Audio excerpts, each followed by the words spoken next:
இவன் கர்த்தருக்கு முன்பாக ஒவ்வொரு நாளும் தியானிக்கிறவனும் ஜெபிக்கிறவருமாய் இருந்தான். கர்த்தர் அவனை வேலி அடைத்து வைத்திருந்தார். ஒரு நாள் உலகத்திலே பாடுகள் வரும்படியாக கர்த்தரிடத்திலே சாத்தான் கிருபை கேட்டான். அல்லேலூயா சொல்லுங்க.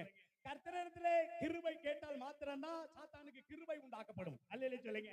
கர்த்தரிடத்துல வந்து சொல்றான், ஆண்டவரே நீர் எனக்கு ஒரு சின்ன ஒரு gift தரணும். தர்றேன். அவனை சோதிக்கும்படியா எனக்கு ஒரு gift தரும். அல்லேலூயா சொல்லுங்க. கரங்களை தட்டி சொல்லுங்க. அல்லேலூயா சொல்லுங்களேன். சத்தமா சொல்லுங்க.